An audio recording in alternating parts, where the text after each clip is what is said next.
دہرائیں گے ہم پھر سے تاریخ یمامہ کو،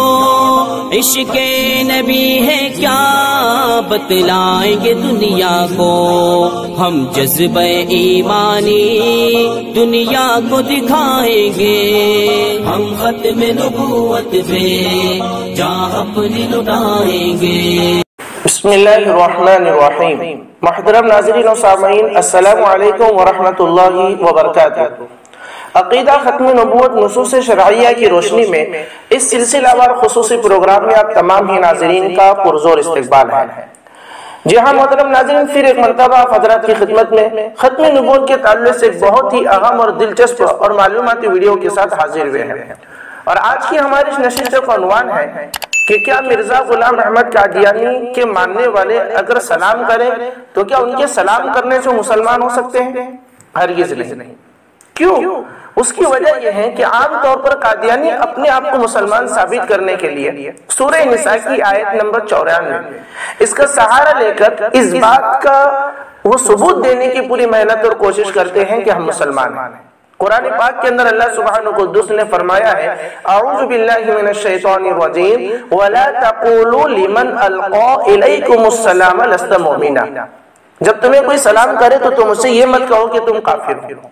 تو قادیانی کہتے ہیں کہ دیکھو بھائی، قرآن پاک میں اللہ نے یہ فرمایا ہے کہ جو تمہیں سلام کرے تو تم اسے کافر مت کہو، اور ہم مرزائی قادیانی تمہیں سلام کرتے ہیں اور تم ہمیں کافر کہتے ہیں۔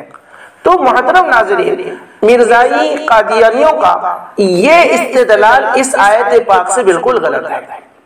کیونکہ اس آیت پاک کا تعلق ان لوگوں سے نہیں ہے بلکہ ایسے لوگوں کے ساتھ ہے جن کے مذہب کا ہمیں علم نہیں ہے،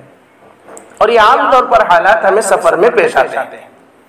اب اس کو سمجھنے کے لیے ہم تھوڑا سی ایک چھوٹی سی مثال سے اس بات کو سمجھیں، پھر آگے جا کر ہم دو طریقے کے جواب ان کے دیں گے، ایک الزامی جواب اور ایک تحقیقی جواب۔ جیسے کہ جس ماحول کے اندر ہم رہتے ہیں، عام طور پر ہمارے غیر مسلم بھائیوں سے بھی ہمارے تعلقات ہوتے ہیں، پڑوس میں رہنے کی وجہ سے، کاروباری اعتبار سے، تجارت کے اعتبار سے، تو ہم اس کبھی کبھار سلام بھی کرتے ہیں۔ تو کیا ان کے سلام کرنے سے وہ مسلمان ہو گئے؟ تو جواب میں آپ یہی کہیں گے کہ ہرگز نہیں، ان کے سلام کرنے سے مسلمان نہیں ہو سکتے۔ کیوں؟ اس لیے کہ ان کے مذہب کا علم ہمیں ہے۔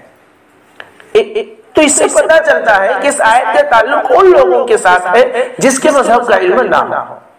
تو بھائی ایک الزامی جواب ان کا ہم یہ دیں گے کہ ڈاکٹر عبدالحکیم پٹیالی رحمت اللہ علیہ، جو تقریباً 20 سال تک مرزا غلام احمد قادیانی کی خدمت میں تھے، جب اللہ تعالیٰ نے ان کے دل کو ایمان کے نور سے منور کیا تو وہ جھوٹے نبی پر، مرزا غلام احمد قادیانی جھوٹے نبی پر لا تعداد لعنتیں بیچتے ہوئے سچی نبی کی اتباع میں آئے، حضرت محمد صلی اللہ علیہ وسلم کے پیروکار بنے اور وہ مسلمان ہو گئے۔ تو جب انہوں نے مرزا غلام احمد قادیانی کو خط لکھا تو اس کی ابتدا السلام علیکم ورحمۃ اللہ سے کی۔ تو قادیانی جب یہ کہتے ہیں کہ تم جو سلام کرتا ہے اس کو کافر کیوں کہتے ہو، تو ہم اس کے سوال کے جواب میں خود ان سے سوال کرتے ہیں کہ ڈاکٹر عبدالحکیم پٹیالی رحمۃ اللہ علیہ نے بھی آپ کو سلام کیا اور اپنے خط کی ابتدا سلام سے کی، اس کے باوجود بھی تم اس وقت سے لے کر آج تک اس کو مرتد ہی کہتے ہو۔ تم یہ کہہ رہے ہو ایک طرف کہ جو سلام کرے اس کو کافر نہ کہو، اور دوسری طرف جو تمہیں سلام کرتا ہے تم اس کو کافر کہتے ہو۔ اس کا جو جواب تمہارے پاس ہوگا وہی جواب ہمارے پاس ہے کہ ہم کیوں قادیانیوں کو کافر کہتے ہیں، ایک بات۔ اور دوسری بات یہ ہے، اس کو ڈاکٹر عبدالحکیم پٹیالی رحمۃ اللہ علیہ کی اس بات کو احتساب قادیانیت جلد نمبر 7 میں ذکر کیا گیا ہے، احتساب قادیانیت جلد نمبر 7 میں۔ پھر اسی طریقے سے ڈاکٹر عبدالحکیم کے بعد اب آئیے ان کے استدلال کے بعد حضرت مولانا محمد حسین بٹالوی رحمۃ اللہ علیہ، جب مرزا غلام احمد قادیانی نے دھیرے دھیرے اپنے نبی ہونے کا اعلان کیا تو حضرت نے اس کو سمجھایا اور ہر طرح کی حجت تمام کی، تو اس کے نام پر ایک خط لکھا اور اس خط کی ابتدا سلام سے کی۔ تو مرزا غلام احمد قادیانی اس کے جواب میں خط لکھ رہا ہے اور اس کی ابتدا یوں کر رہا ہے کہ میں اس خط کی ابتدا جان بوجھ کر سلام کے جواب میں نہیں کر رہا ہوں، کیونکہ جو مجھے کافر کہے ہم اس کو سلام نہیں کرتے۔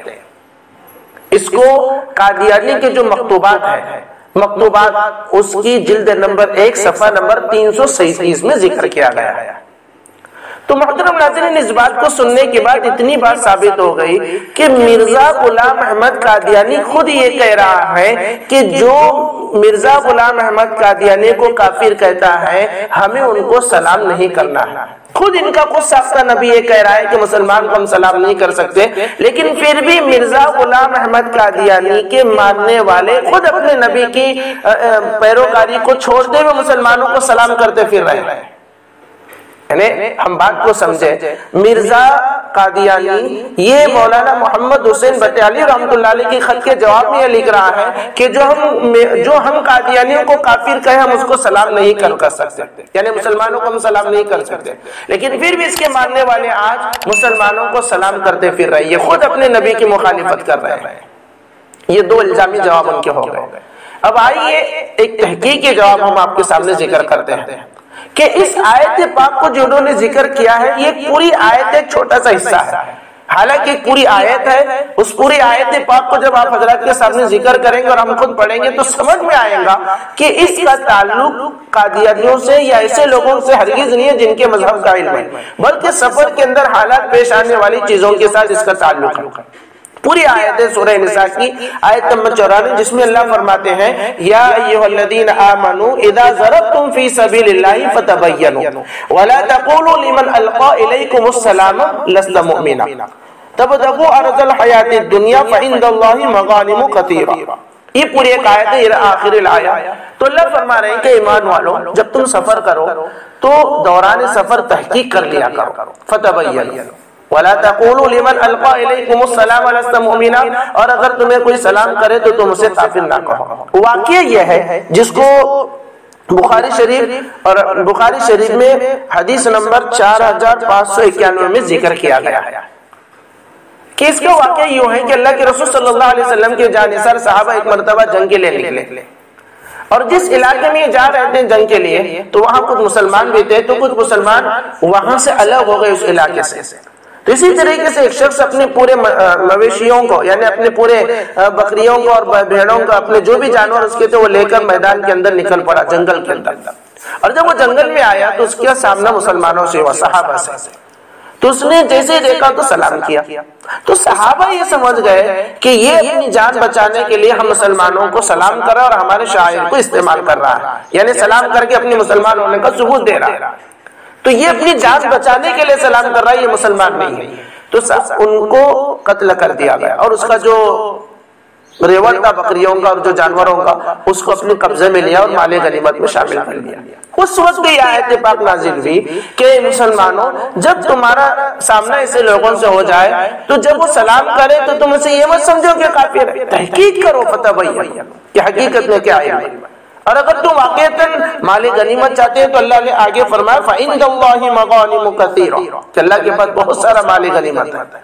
اگر تم مال غنیمت ہی چاہتے ہو۔ تو اس آیت پاک کے اندر اللہ رب العزت نے ان لوگوں کا ذکر فرمایا جن کے مذہب کا علم نہیں ہے، اور اگر وہ تمہیں سلام کرے تو تم اس کے ساتھ زیادتی مت کرو بلکہ تحقیق کرو کہ وہ مسلمان ہے یا نہیں۔ لیکن یہاں مرزائی،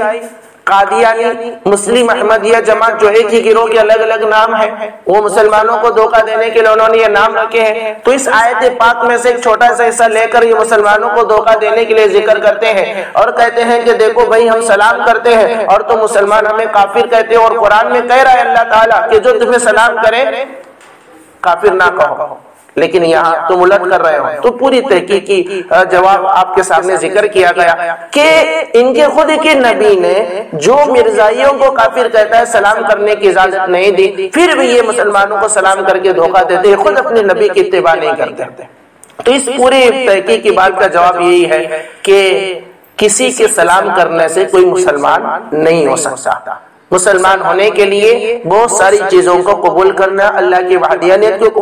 کو قبول کرنا، اللہ کے رسول صلی اللہ علیہ وسلم کی نبوت اور آخری نبی ہونے کو تسلیم کرنا اور یوم آخرت کو تسلیم کرنا، اور اسی طریقے سے بہت سارے بنیادی عقائد اس کو ماننا بے حد ضروری ہے۔ صرف سلام کرنے سے کوئی مسلمان نہیں ہو سکتا۔ اس لیے محترم ناظرین چلتے ہوئے آپ حضرات کی خدمت میں ایک آسان انداز میں بات ذکر کی جاتی ہے کہ اس ماحول میں قادیانی اپنا معصوم اور اسی طریقے سے بھولا چہرہ بنا کر لوگوں کو دھوکہ دینے کی کوشش کر رہے ہیں، ہم مسلمانوں کے عقیدے کو اور ہمارے ایمان کو لوٹنے کی وہ کوشش کر رہے ہیں جو سب سے قیمتی سرمایہ ہمارے پاس ہے۔ تو ایسے موقع پر ہم اپنی ہوش مندی کے ساتھ، ہوشیاری کے ساتھ، چالاکی کے ساتھ اپنے وقتوں کو گزاریں اور اپنے کو پہچانے اور اپنے دشمنوں کو بھی ہم پہچانے، تاکہ کوئی بھی ہمارے سامنے قرآن کی آیت لے کر، حدیث لے کر آئے اور ہم اس کو سچا مان کر اس کی بات کو قبول کریں گے تو ہمارے دنیا اور آخرت کا مسئلہ ہے۔ تو یہ قادیانیوں کا جو دھوکہ تھا آپ حضرات کے سامنے ذکر کیا گیا، آپ خود بھی اس کو تفصیل سے سمجھے اور دوسروں کو بھی سمجھائے۔ تو اللہ تعالیٰ سے ہم دعا کرتے ہیں کہ اللہ تعالیٰ ہم تمام کو ایسے دھوکے دینے والے لوگوں سے